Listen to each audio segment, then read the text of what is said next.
Their love story has been one of the most talked about in Philippine showbiz. Julia Barreto and Gerald Anderson. Naghiwalay, nagkabalikan, at ngayon, usap-usapan na baka ikakasal na.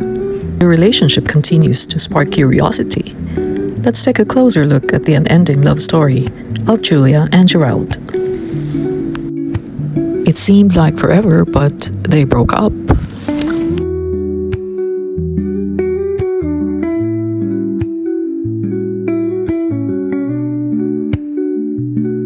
What did you learn about women? In my situation now, in my relationship now, nandun ako sa bigger picture lagi. Lahat ng ginagawa ko is for the end game or Julia, for the end game! kami.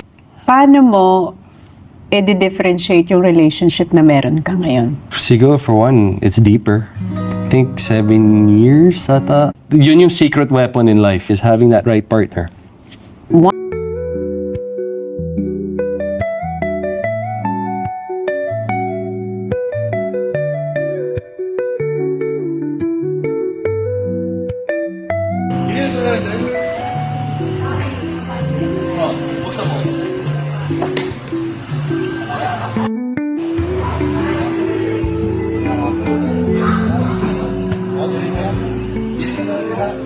Totoo bang nagkabalikan na si Gerald at Julia? Eh yun nga yung nakarating sa akin, nagkabalikan na daw. Talaga? Oo. Bakit walang lumalabas pa na picture or video na magkasama sila sa... No, meron silang picture. Na may magkasama picture? sila sa sa burol o sa wake ng tito ni Julia na si Mito Barreto. Oo, magkasama sila. Nagdala pa nga daw ng snack si Gerald, di ba? Oo. All's well that ends well, di ba? So sila na nga ulit. Sabi sa akin ng source ko, sila na ulit. Wala namang problema kung kumbaga na patch up na nila yung mga differences o yung misunderstanding nila, no? At dito nila nakilala ang isa't isa. Na-realize siguro nila na nung nag-split sila, dahil totoo naman nag-split sila. Kasi para sabihin sa akin ni Gerald dati na ako may kasalanan, durog na ako. Hindi rin totoo yung sinasabi ni Mrena na si Vanny Gandler ang third party kasi hindi ko kilala ng personal yun. Hindi ko nakakausap, nakaka-text. Eh kuya, yun na naman yung nakarating sa akin. Ay. Ala, nakatulog. Eh kuya, nagsushoot tayo. Ay! Ay! Oh! Hindi ka tapos. Ano nga? Nanaginip ako. Ay! Teka, matagal-tagal ka lang din Panaginip naman to eh. Oo, panaginip. Nanaginip ako bigla, grabe. Salita ka ba? Oo, tinatanong kita. Sabi ko bakit nung pagkatapos yung mag-usap, parang kinabukasan or 2 days after, Hindi ko narinig biglang yun. sinabi Kasi na natutulog nagkabalikan. O bakit? Ano ba napanaginipan mo? Wala, napanaginipan ko lang na ikakasal sila next day. Ha? Balikan pa lang yung usapan? Kasal na yung napanaginipan mo? Hindi, O ano pang napanaginipan mo? ayun nga, na parang pangarap talaga. Sandali, pabalikan ko panaginip. Kasi, matulog ka muna. Saan na, di ba, Morena? Ano parang, Ayun. ang bilis, ha? Ang bilis naman ang nangyayari. Oh, ano na panaginipan mo? So yun ang panaginipan ko. Ay, ito kami, Nay! Ito. Oh. Ayun nga, no? Ay, ito na. Yung sa gitna, ayan. Ayun nga, no? So yun nga, Loy. Sige, mahipang ka ng hangin, ha? Ayun ang panaginipan ko, Loy. Ano yun na panaginipan mo? Parang pangarap kasi na ni Julia na mag-settle down.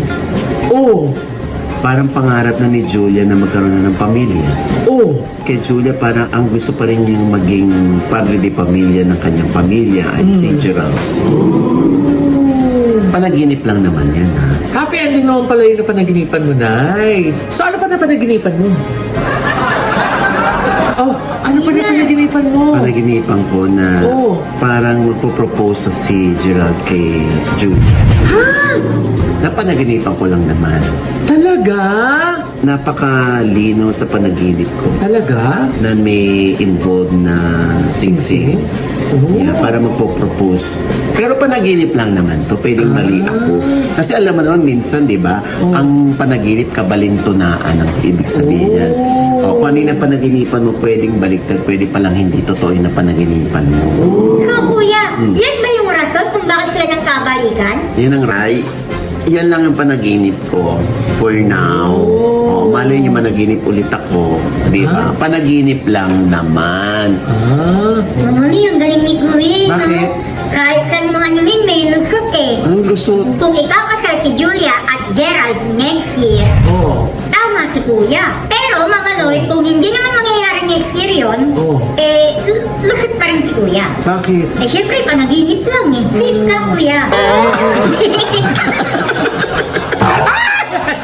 From breakups to sweet reconciliations, Julia Barreto and Gerald Anderson have proven that love can endure even under the spotlight. Now, with talks of wedding bells, fans are left wondering, is forever finally here for Julia and Gerald? One thing's for sure, their love story is far from over, and the next chapter might just be the most exciting yet. And this unending love story may just end up with a happy ending. Sana magkatotoo ang panaginip ni OG Diaz. Right? Thoughts of you stay on my mind as I sit here lost in time.